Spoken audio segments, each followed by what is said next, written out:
Hey you! Welcome to my queendom. I'm Ashley Cole, a certified spiritual and emotional wellness life coach, psychic empath, Reiki practitioner, author, and intuitive reader. I specifically asked Spirit to guide this message to those of you who are meant to hear it. So I'm glad you've decided to join me today. In today's channeled message, I'll be explaining how outdated beliefs and unhealed trauma will cause you to sabotage your goals. But first, I have a question. Are you aware that by replaying outdated beliefs and choosing not to heal, you're subconsciously sabotaging your success?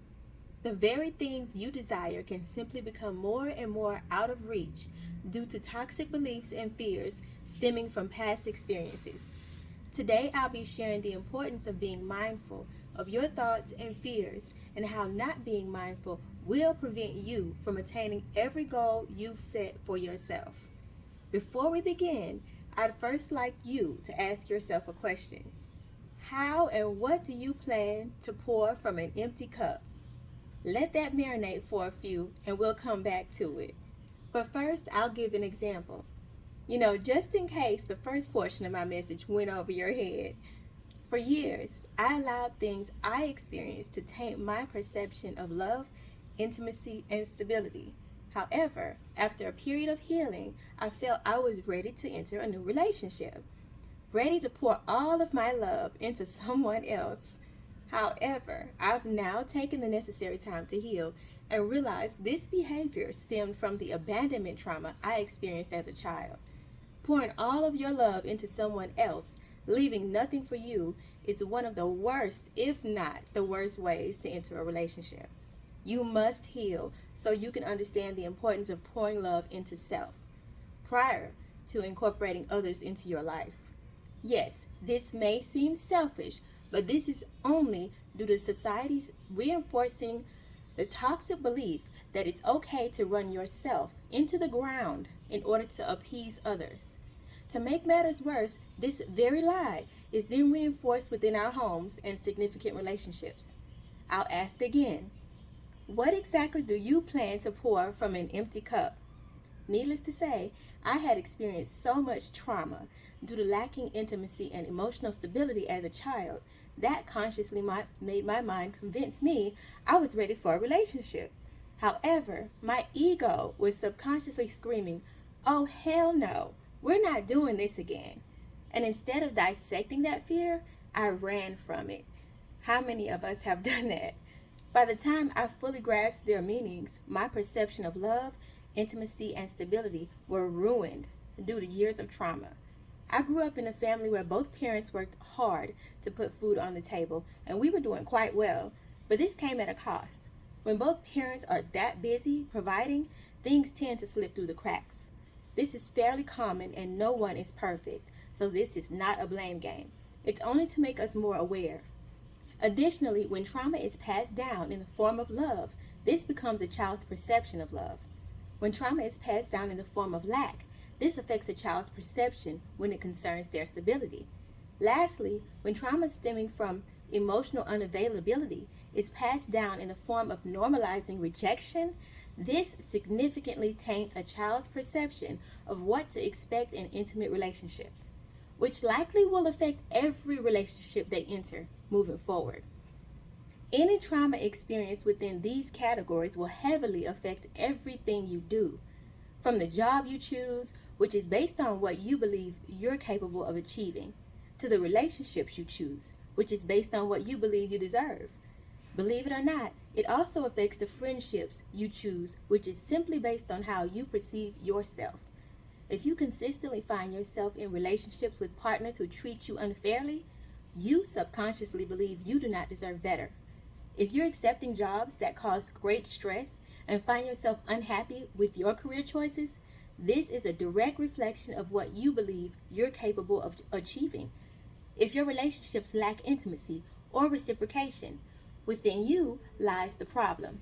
You must be aware you are attracting partners with similar blockages. Everything I've just mentioned will always lead back to your perception of you due to past experiences, all stemming from outdated beliefs, repetitive fears, and you continuing to pour from an empty cup. Needless to say, if you experience childhood trauma or trauma in relationships, it's time you take a deeper look and do the work. That is, if you expect change. And remember to quiet your ego while you're at it, or you will ruin your life. Heal so you can be happy and whole within. Accept that no one can make you happy except you. They can simply reflect the energy you're exuding. For example, if you're unhappy when attracting partners, you're subconsciously attracting individuals who aren't happy with themselves. Also, keep in mind if you have not healed, incorporating others into the picture before working on you is basically you asking the person you love to carry your mental and emotional baggage for you. You and I both know that's not fair, and healthy relationships require both parties to clean up their mess prior to coming together, whole within themselves. Your baggage is yours to carry or choose to release, and you healing is your responsibility.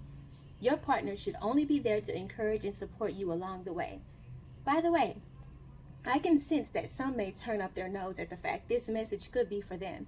And that's unfortunate because this also confirms my point that your ego won't allow you to believe you've experienced similar circumstances.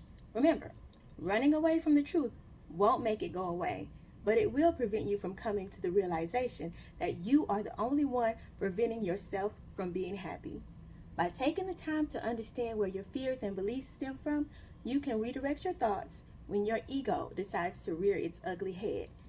You have everything you need within you to succeed. If your ego tells you otherwise, it's simply an outdated belief or fear.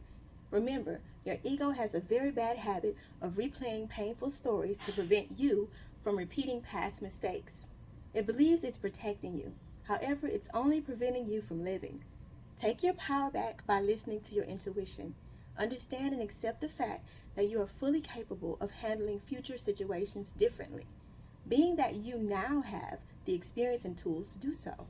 You deserve peace as well as an abundant life, but the only way you will obtain one is if you heal and choose to get out of your own way. I promise I'm not judging.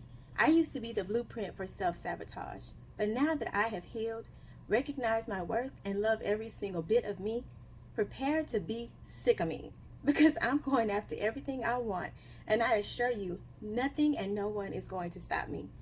I truly hope this message helps. For those interested in hearing more, feel free to follow or subscribe to my podcast, blog, or YouTube channel by clicking the link in my bio. Also, if you're interested in a private reading, my Etsy store is now available and open. Feel free to join or subscribe to my YouTube channel or share my videos. Don't forget to like, share, and subscribe. I look forward to working with you. Until next time, I send you peace, blessings, love, and light. Bye.